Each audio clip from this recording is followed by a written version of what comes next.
സലാത്തും സലാമും ചെല്ലണമെന്ന് വിശുദ്ധ ഖുർആൻ ആയത്തിറങ്ങിയപ്പോൾ സഹാബത്ത് ചോദിക്കണം അല്ലേ, സലാം ഞങ്ങൾ ചെല്ലാറുണ്ട് പ്രവാചകരെ, ആ സ്വലാത്ത് അതെങ്ങനെയാണ് അല്ലേ? അങ്ങനെ ആ ചോദ്യം ഉന്നയിച്ച സന്ദർഭത്തിലാണ് അള്ളാഹുവിൻ്റെ റസൂൽ സല്ലല്ലാഹു അലൈഹി വസല്ലമ എങ്ങനെയാണ് സ്വലാത്ത് ചെല്ലേണ്ടത് എന്ന് നമ്മളിപ്പോൾ ഓതുന്ന സലാത്ത്, അല്ലാഹുമ്മ സ്വല്ലി അലാ മുഹമ്മദിൻ വഅലാ ആലി മുഹമ്മദ്, ഞാൻ ഈ ഖുതുബയുടെ തുടക്കത്തിൽ ഓതിയ ഇബ്രാഹിമി സ്വലാത്ത്, നമ്മളെല്ലാവരും നിസ്കാരത്തിൽ അത്തഹിയ്യാത്തിൽ മയ്യത്ത് നമസ്കാരത്തിൽ ഓതുന്ന ഇബ്രാഹിമി സ്വലാത്ത്, ആ ഒരു സന്ദർഭത്തിലാണ് റസൂലുള്ളാഹി സ്വല്ലല്ലാഹു അലൈഹി വസല്ലമ സഹാബത്തിന് പഠിപ്പിച്ചു കൊടുക്കുന്നത്. അതല്ലെങ്കിൽ അള്ളാഹു വഹയിറക്കി അള്ളാഹുവിൻ്റെ റസൂലിൻ്റെ പേരിൽ സ്വലാത്ത് ചെല്ലണമെന്ന്. അപ്പോൾ ആ സഹാബത്ത് ചോദിച്ചു എങ്ങനെയാണ് സ്വലാത്ത് ചെല്ലേണ്ടത് അല്ലേ? സലാം ചെല്ലണം എങ്ങനെയെന്ന് നമുക്കറിയാം. അസ്സലാമു അലൈക്കും യാ റസൂലല്ലാഹ് എന്നവർ സലാം പറയാറുണ്ട്. അങ്ങനെ സ്വലാത്ത് എങ്ങനെയാണ് എന്ന് ചോദിച്ചപ്പോഴാണ് ഇങ്ങനെയാണ് സ്വലാത്ത് ചെല്ലേണ്ടത് എന്ന് പറഞ്ഞുകൊണ്ട് വഹയിറങ്ങി സ്വലാത്ത് പഠിപ്പിക്കണം.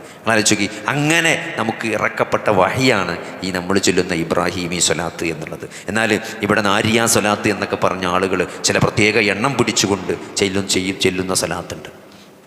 അപ്പോൾ ആ സ്വലാത്തിനേക്കാൾ എന്തുകൊണ്ടും മികച്ചത് അള്ളാഹുവിൻ്റെ റസൂല് അള്ളാഹു പഠിപ്പിച്ച വഹിയിറങ്ങി പഠിപ്പിച്ച സ്വലാത്താണ്. പക്ഷേ ആളുകൾ അത് ചെല്ലുന്നതിനേക്കാൾ കൂലിയും പവിത്രതയും എല്ലാം കൽപ്പിക്കുന്നത് ഈ പറഞ്ഞ നാരിയ സ്വലാത്തിനാണ്. എന്തുകൊണ്ടാണത്? അതാണ് സഹോദരങ്ങളെ, കൃത്യമായിട്ട് ദീന് അത് മൻഹജ് അനുസരിച്ച് മനസ്സിലാക്കണമെന്നാണ്. ദീന് നമ്മൾ കൃത്യമായി പഠിക്കുമ്പോൾ അതിൻ്റെ ഒരു മൻഹജുണ്ട്. എന്തുകൊണ്ട് എങ്ങനെയാണ് സ്വലാത്ത് ചെല്ലേണ്ടത് എന്ന് പ്രവാചകൻ പഠിപ്പിച്ച രൂപത്തിൽ, ആ രൂപത്തിലാണ് സ്വലാത്ത് ചെല്ലേണ്ടത്. നമുക്ക് ആർക്കെങ്കിലും തോന്നിയ രൂപത്തിലല്ല സ്വലാത്ത് ചെല്ലേണ്ടത്. അപ്പോൾ അതുകൊണ്ട് അതാണ് ദീനെന്നത് സമാവിയാണ്.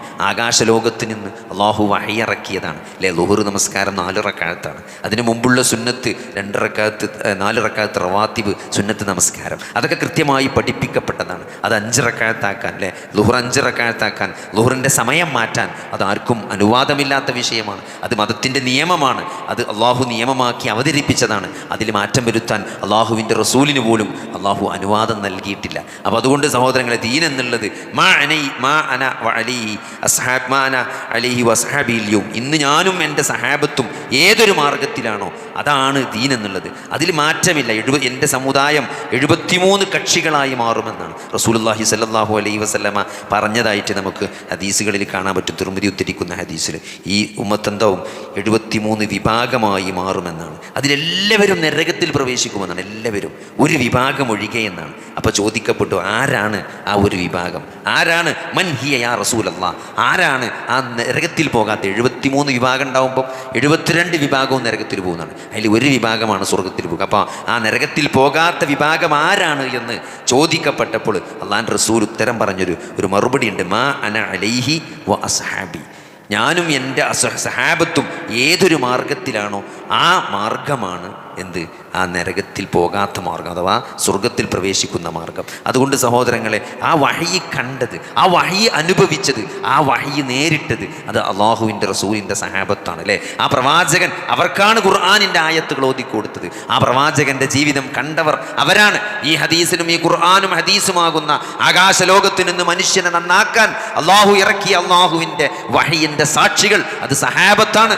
ആ സഹാബത്തിൽ നിന്ന് ദീൻ പഠിച്ച താബീകളാണ്. അതുകൊണ്ട് സഹോദരങ്ങളെ, ആ ആദ്യത്തെ 3 നൂറ്റാണ്ടുകാരാണ്, അവർക്കാണ് അതിൻ്റെ നേരിട്ട് അത് ബോധ്യപ്പെട്ട ആളുകൾ. അതുകൊണ്ട് അവരെങ്ങനെയാണ് ഒരായത്ത് നോക്കിക്കണ്ടത്, എങ്ങനെയാണ് ഒരു ഹദീസ് അവർ മനസ്സിലാക്കിയത്, അള്ളാഹുവിൻ്റെ റസൂലിൻ്റെ ഒരു കൽപ്പനയെ അവരെങ്ങനെയാണ് ജീവിതത്തിൽ പ്രയോഗവൽക്കരിച്ചത് എന്നത് വളരെ പ്രധാനപ്പെട്ടതാണ്. കാരണം ഏതൊരു സംഘടന എടുത്താലും, ഏതൊരു പ്രസ്ഥാനം എടുത്താലും, ഇസ്ലാമിൻ്റെ പേരിൽ അവകാശപ്പെടുന്ന ഏതൊരു കക്ഷിയോട്, വ്യതിയാന കക്ഷികളാണെങ്കിലും, അവരുടെ അടിസ്ഥാനം ഞങ്ങൾ ഖുർആൻ പറയുന്നു, ഹദീസിൽ നബി സല്ലല്ലാഹു അലൈഹി വസല്ലമ പറയുന്നു എന്നാണ്. അപ്പോൾ സഹോദരങ്ങളെ, ആ പറയുന്നത് നബി സല്ലല്ലാഹു അലൈഹി വസല്ലമ ഏതൊരു സാഹചര്യത്തിൽ, ഏതൊരു വിഷയത്തിലാണ് അത് പറഞ്ഞത് എന്നും, ആ പറഞ്ഞത് കേട്ട ആളുകൾ അതെങ്ങനെയാണ് ജീവിതത്തിൽ ഉൾക്കൊണ്ടത് എന്നത് കൂടി പരിഗണിച്ചുകൊണ്ടാണ് നമ്മൾ ഓരോന്നിനും തെളിവ് പിടിക്കുക എന്നത്. അതുകൊണ്ട് ഇപ്പോൾ നമസ്കാരത്തിന് ശേഷമുള്ള കൂട്ടുപ്രാർത്ഥനകൾ ആലോചിച്ച്, നിസ്കാരത്തിന് ശേഷം എന്താണ് ഇമാമ് പ്രാർത്ഥിക്കണം, എല്ലാവരും ആമീൻ പറയണം, അങ്ങനെ കൂട്ടുപ്രാർത്ഥന എന്ന് പറയാം. എന്താണ് ഇപ്പോൾ അതിനൊരു തെളിവുള്ളത്?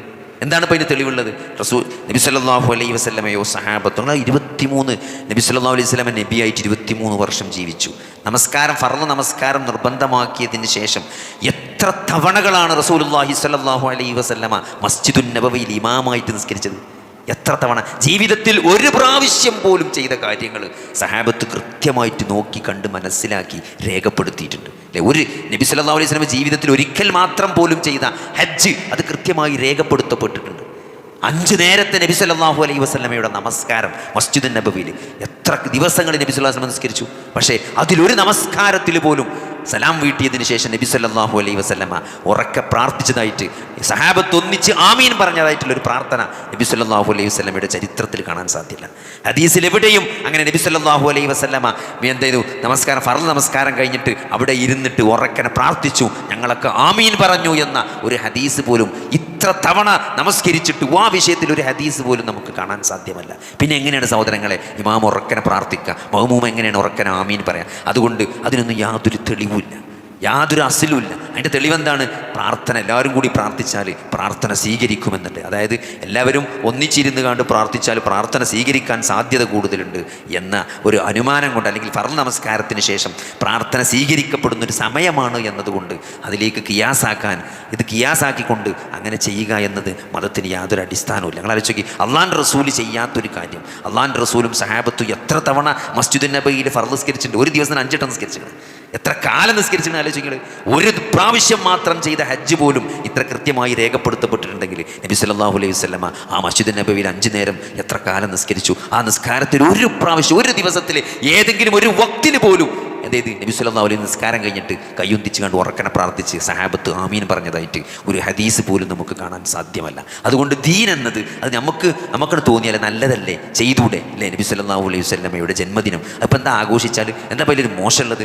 സഹോദരങ്ങളെ, അങ്ങനെ നബി പഠിപ്പിച്ചിട്ടില്ല എന്നുള്ളതാണ്. അള്ളാഹു അങ്ങനെ ഒരു കൽപ്പന ചെയ്തിട്ടില്ല എന്നുള്ളത് മാത്രമല്ല, അള്ളാഹു കൽപ്പിച്ചിട്ടില്ല, പ്രവാചകൻ കൽപ്പിച്ചിട്ടില്ല, പ്രവാചകൻ ചെയ്തിട്ടില്ല, സഹാബത്ത് ചെയ്തിട്ടില്ല, താബികൾ ചെയ്തിട്ടില്ല എന്ന് മാത്രമല്ല, നിങ്ങൾ മറ്റു സമുദായക്കാരുടെ ആചാരങ്ങളെ നിങ്ങൾ പിൻപറ്റരുത് എന്നാണ് റസൂലുള്ളാഹി സ്വല്ലല്ലാഹു അലൈഹി വസല്ലം പറഞ്ഞത്. അങ്ങനെ ചെയ്തിട്ടില്ല എന്ന് മാത്രമല്ല, നിങ്ങൾ മറ്റു സമുദായക്കാർ കാണിക്കുന്ന കോപ്രായങ്ങളൊന്നും നിങ്ങൾ കാണിക്കരുത് എന്നാണ് അല്ലേ? യഹൂദന്മാരോട് ഏത് കാര്യത്തിലും എതിരാകാനാണ് പറഞ്ഞത്. മീശ ചെറുതാക്കാനും താടി വെട്ടാനും പറയാനുള്ള കാരണം എന്താ? മീശയും താടിയുള്ള ആൾക്കാർ പണ്ടേ ഉണ്ട് അല്ലേ? വലിയ വലിയ ശാസ്ത്രജ്ഞന്മാർ ചിന്തകന്മാരെയൊക്കെ ഫോട്ടോ എടുത്താൽ നല്ല വലിയ താടിയും മീശ ചുണ്ട് കാണാത്ത മൂന്നായിട്ട് ഇറങ്ങിക്കണ മീശയുള്ള ആൾക്കാരൊക്കെ പണ്ടേ ഉള്ളതാണ്. അതുകൊണ്ട് അവരോട് എതിരാകാനാണ് മീശ വെട്ടാൻ പറഞ്ഞത്. മീശ ചെറുതാക്കി ആ ചുണ്ട് ഇങ്ങനെ മേൽചുണ്ട് കാണണം എന്നാണ്. മീശ വെട്ടിക്കഴിഞ്ഞാൽ മേൽചുണ്ട് വ്യക്തമായി കാണുന്ന മീശയെ ഒരു വിശ്വാസിക്ക് പാടുള്ളൂ. മീശൻ്റെ മേലെ കൂടെ ഇറങ്ങി നിൽക്കുന്ന, ചുണ്ടിൻ്റെ മുകളിലൂടെ ഇറങ്ങി നിൽക്കുന്ന മീശ അത് ഇസ്ലാമിൻ്റെ മീശയല്ല. താടി വളർന്ന് അങ്ങനെ വിടുകയാണ്. അപ്പം അതേപോലെ താടി വളർത്തണം എന്ന് പറയുമ്പോൾ, മീശ വെട്ടണം എന്ന് പറയുമ്പോൾ അല്ലേ, ഈ നരച്ച മുടിക്ക് മൈലാഞ്ചിരുന്നത് എന്തുകൊണ്ടാണ്? അത് യഹൂദന്മാർ മുടിങ്ങനെ വെളുപ്പിച്ച് വെള്ളാച്ചേക്ക് നടക്കുക ചെയ്യുക നരച്ചാൽ. അപ്പോൾ അതിനെതിരാകാൻ വേണ്ടിയിട്ടാണ് മൈലാഞ്ചിടാൻ പറഞ്ഞത്, കളർ കൊടുക്കാൻ പറഞ്ഞത്, അവരോട് എതിരാകാൻ മീശ വെട്ടാൻ പറഞ്ഞത് അല്ലേ? നബി സല്ലല്ലാഹു അലൈഹി വസല്ലം ചെരുപ്പിട്ട് നിസ്കരിച്ചാനാണ് പറഞ്ഞത്. ചെരുപ്പിട്ട് നിസ്കരിക്കാൻ പറയാനുള്ള കാരണം എന്താ? അന്ന് മദീന പള്ളിയിൽ മണലിൽ നിന്നാണ് നിസ്കരിച്ചിരുന്നത്. അപ്പോൾ ചെരുപ്പിൻ്റെ മേലെ കയറി നിസ്കരിച്ചത് എന്തുകൊണ്ടാണ്? യഹൂദന്മാർ ചെരുപ്പ് ഊരിച്ചിട്ടാണ് നിസ്കരിച്ചത്. ചെരുപ്പും ബെൽറ്റും എല്ലാ സാധനങ്ങളും അയച്ചാണ് നിസ്കരിച്ച. അതുകൊണ്ട് അത് ഇട്ട് നിസ്കരിച്ചാണ് പറഞ്ഞത്. എല്ലാത്തിനും എതിരാകാനാണ് പറഞ്ഞത്. സഹോദരങ്ങൾ, അങ്ങനെ എതിരാകാൻ പറഞ്ഞ പ്രവാചകൻ എങ്ങനെയാണ് മറ്റുള്ള ആചാരങ്ങളെ, ബർത്ത്ഡേ പോലുള്ള ആഘോഷങ്ങൾ എങ്ങനെയാണ് റസൂലുള്ളാഹി സ്വല്ലല്ലാഹു അലൈഹി വസല്ലമ അത് അനുവദിച്ചു തരിക? നിങ്ങൾ ആലോചിച്ച് നോക്കി. അപ്പോൾ അതുകൊണ്ട് ഈ ദീൻ എന്നത് നമുക്ക് തോന്നിയതൊക്കെ നല്ലതല്ലേ അല്ലേ? തിങ്കളാഴ്ച നോൽമ്പൊൽക്കാൻ നബി പറഞ്ഞില്ലേ എന്നാണ്. നബി ജനിച്ചത് തിങ്കളാഴ്ച ആയതുകൊണ്ടാണ് നബി നോമ്പൊറ്റത്.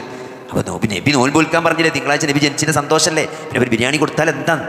അങ്ങനെയാണെങ്കിൽ തിങ്കളാഴ്ച എല്ലാ തിങ്കളാഴ്ചയും ബിരിയാണി കുടിക്കുന്നാല് തിങ്കളാഴ്ച സഹോദരങ്ങളെ, തിങ്കളാഴ്ച നോൽമ്പ് വെക്കുന്നത് അത് നബി സല്ലല്ലാഹു അലൈഹി വസല്ലം ജനിച്ചത് കൊണ്ടാണ് നബി പറഞ്ഞിട്ടുണ്ടെങ്കിൽ അത് തിങ്കളാഴ്ച നോൽമ്പ് വെറ്റുകൊണ്ടാണ് ആഘോഷിക്കൽ. അല്ലാതെ അത് എന്താണ് ഈ പറഞ്ഞ പോലെ ജാതി പ്രകടനം നടത്തിക്കൊണ്ടല്ല. അപ്പോൾ ഞാൻ പറഞ്ഞത് ഇതൊക്കെ ദീനാണ് എന്ന് പറയുമ്പോഴാണ് പ്രശ്നം. ഇതൊക്കെ പുണ്യമുള്ള കാര്യമാണ്, ഇതിനൊക്കെ കൂലി കിട്ടുമെന്നുണ്ടെങ്കിൽ അതിന് തെളിവ് വേണം, അത് പ്രവാചകൻ പഠിപ്പിക്കണം, അതിന് വഹി വേണം, അത് പ്രവാചകൻ്റെ അനുചരന്മാർ ഇതാ ഇങ്ങനെ കാണുക എന്ന് ഞങ്ങൾ നബിയിൽ നിന്ന് അങ്ങനെ മനസ്സിലാക്കിയിട്ടുണ്ട് എന്ന് അവർ ജീവിതം കൊണ്ട് അവർ കാണിച്ചു തരണം. അങ്ങനെ തെളിവില്ലാത്തതൊന്നും മതമല്ല എന്ന് മനസ്സിലാക്കാനുള്ള കേവല ബുദ്ധിയെങ്കിലും നമുക്ക് വേണം. ഇതൊന്നും നമുക്ക് പഠിച്ച് മനസ്സിലാക്കാൻ കഴിയൂലെങ്കിലും ഇതൊന്നും ദീനല്ല, ഇതൊന്നും നബി കാട്ടിയിട്ടില്ല, സഹാബത്ത് ചെയ്തിട്ടില്ല, താബികളിതൊന്നും മനസ്സിലാക്കിയിട്ടില്ല. ഈ ഖുർആനും ഹദീസും ഇറങ്ങി ഓലൊന്നും അങ്ങനെ ചെയ്തിട്ടില്ലെങ്കിൽ പിന്നെ അത് ദീനല്ല എന്ന് മനസ്സിലാക്കാനുള്ള കേവല ബുദ്ധിയെങ്കിലും സഹോദരന്മാരെ നമുക്ക് വേണ്ടേ? കാരണം ഇത് നമ്മളെ പരലോകത്തിൻ്റെ വിഷയമാണ്.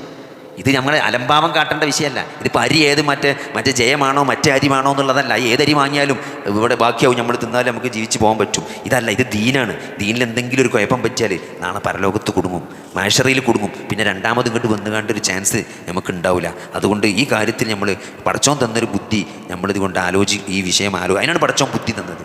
അതിനാണ് പഠിച്ചോൻ ബുദ്ധി എന്നത്. ഈ പറഞ്ഞ ദീന് അള്ളാഹുവിൽ നിന്ന് പറയും, അള്ളാഹുവിൻ്റെ റസൂലിനോട് ചേർത്ത് പറയുന്ന കാര്യങ്ങളൊക്കെ പ്രവാചകൻ പറഞ്ഞതാണോ, അതൊക്കെ സഹാബത്ത് ചെയ്തതാണോ എന്ന് മനസ്സിലാക്കാനുള്ള ബുദ്ധിയാണ് നമുക്ക് വേണ്ടത്. അല്ലാതെ എൻ്റെ നിസ്കാരം ളുഹ്ർ 4 റക്അത്തായത് എൻ്റെ 5 ആക്കിക്കൂടെ എന്ന് കുതർക്കം പറയാനല്ല ബുദ്ധി വേണ്ടത്. അള്ളാഹുവും റസൂലും പറഞ്ഞിട്ടുണ്ടോ എന്ന് പരിശോധിക്കാനും അത് മനസ്സിലാക്കാനും അതനുസരിച്ച് ജീവിക്കാനുമാണ് ഒരു സത്യവിശ്വാസി തൻ്റെ ബുദ്ധി ഉപയോഗപ്പെടുത്തേണ്ടത് എന്ന് ഓർമ്മിപ്പിക്കണം. അള്ളാഹു സുബ്ഹാനഹു വ തആല ആ ഒരു തരത്തിൽ കാര്യങ്ങൾ മനസ്സിലാക്കാനും ചിന്തിക്കാനും ഉൾക്കൊള്ളാനും നമുക്ക് തൗഫീക്ക് നൽകുമാറാകട്ടെ. ഈ ദീൻ എന്നത് അള്ളാഹു സുബ്ഹാനഹു വ തആല ആകാശലോകത്ത് നിന്ന് അയച്ച വഹയിൻ്റെ അടിസ്ഥാനത്തിലാണ്. പ്രവാചകൻ പോലും പ്രവാചകന് തോന്നിയ കാര്യങ്ങളെയല്ല പ്രവാചകൻ പഠിപ്പിച്ചിട്ടുള്ളത്.